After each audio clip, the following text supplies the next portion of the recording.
Akrab dengan teknologi, bersahabat dengan era digital, dan menguasai hampir sebagian besar bidang pekerjaan.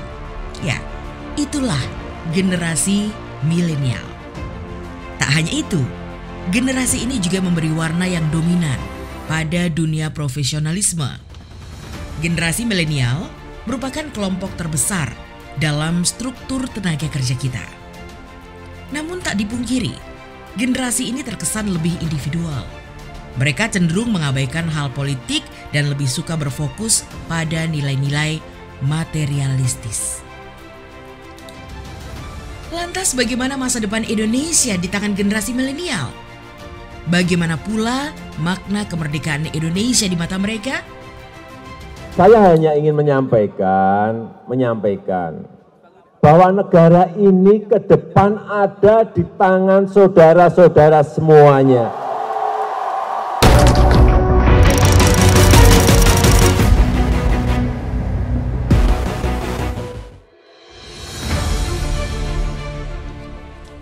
Bicara kemerdekaan, tak hanya mengingatkan pada para pahlawan yang berjasa yang sudah separuh baya.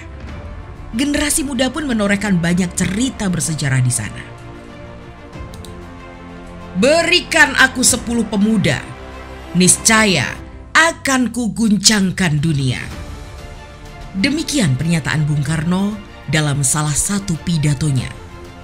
Ini bukan tanpa alasan. Keyakinannya pada kekuatan diri setiap pemuda adalah berdasar refleksi pengalamannya. Bagaimana tidak? Peran pemuda dengan segala keberanian dan kekuatannya telah dibuktikan dan tidak bisa dilepaskan dari setiap coretan sejarah bangsa kita.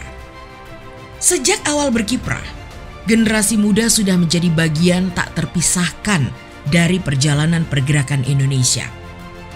Sejak berdirinya organisasi pemuda di seluruh penjuru Indonesia dan ketika Kongres Pemuda diselenggarakan, banyak pemuda mengirimkan perwakilannya dari masing-masing daerah untuk mengikuti kongres ini. Tepat pada 28 Oktober 1928, kongres ini menghasilkan kesepakatan berupa ikrar yang kita kenal dengan Sumpah Pemuda. Ikrar ini menyatakan bahwa seluruh rakyat Indonesia merupakan satu kesatuan. Oleh karena itu, harus berjuang bersama-sama untuk meraih kemerdekaan Indonesia. Setelah ikrar Sumpah Pemuda, untuk kali pertama lagu Indonesia Raya karya W.R. Supratman dikumandangkan. Ya, Soekarno menjadi saksi hidup bagaimana pemuda Indonesia membuktikan perannya dalam perjuangan pra-kemerdekaan. Tak cukup sampai di situ. Generasi mudalah yang juga mendesak Bung Karno dan Bung Hatta untuk segera mendeklarasikan kemerdekaan Indonesia.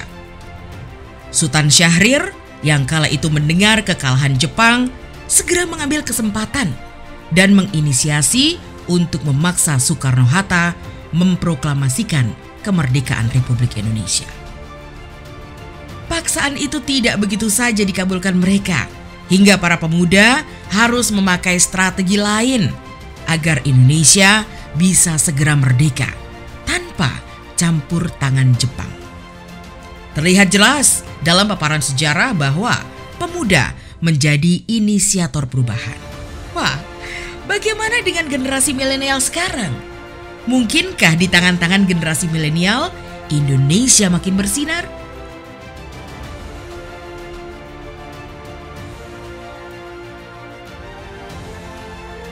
Jika dulu para pemuda berjuang untuk kemerdekaan Indonesia, bagaimana dengan perjuangan generasi milenial sekarang ini? Generasi yang bersahabat akrab dengan komunikasi, media, dan teknologi digital ini menghabiskan waktunya hampir 85% untuk gadget. Mulai dari urusan pribadi hingga pekerjaan tak lepas dari gadget. Namun akrabkah mereka dengan Indonesia, bumi pertiwi yang mengayomi mereka hingga nanti?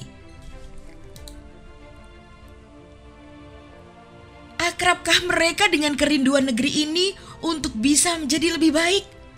Atau bisa jadi mereka mulai mengenal Indonesia dari layar mini gadget mereka.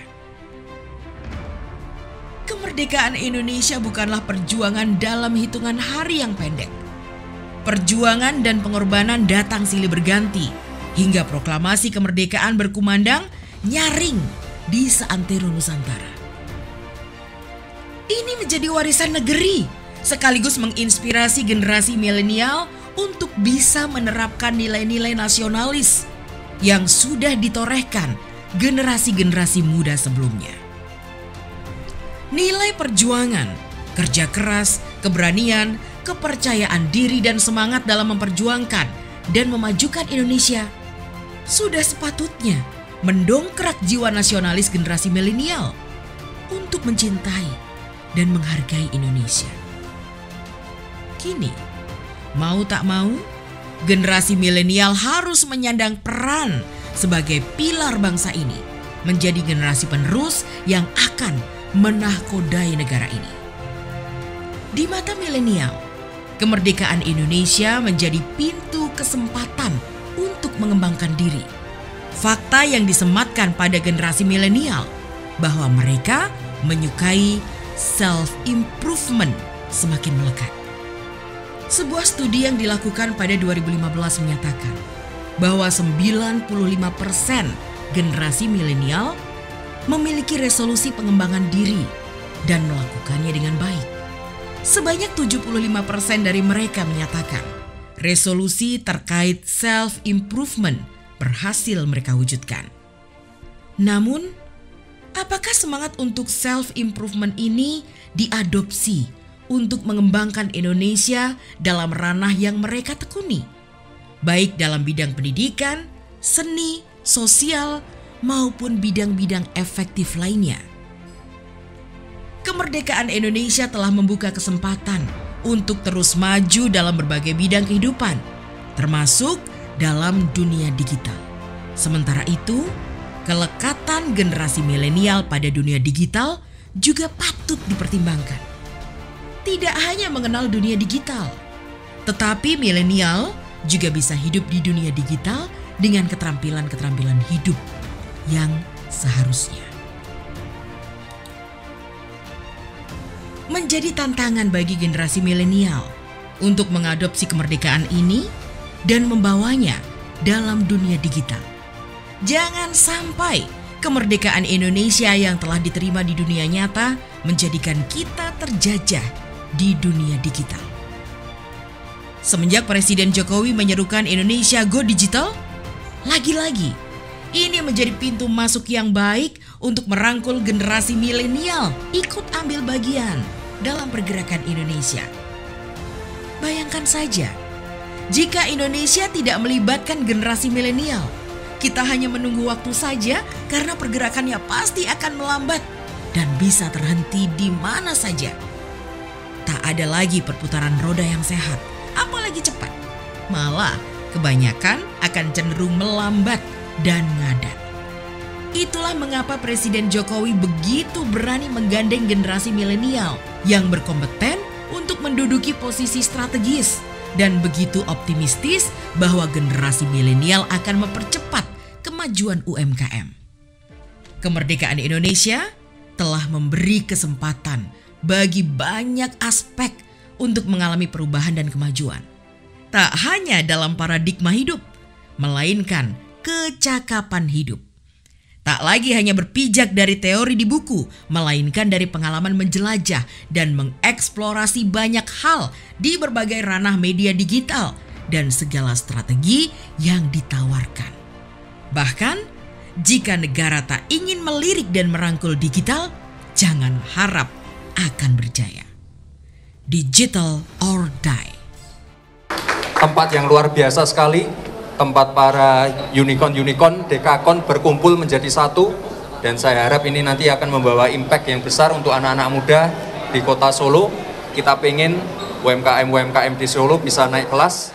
Cita-cita kita di tahun 2045, 1 abad Indonesia merdeka, mestinya insya Allah Indonesia telah keluar dari jebakan pendapatan kelas menengah. Indonesia telah menjadi negara maju dengan pendapatan 320 juta rupiah per kapita per tahun, dengan kemiskinan mendekati 0%. Kita harus menuju ke sana.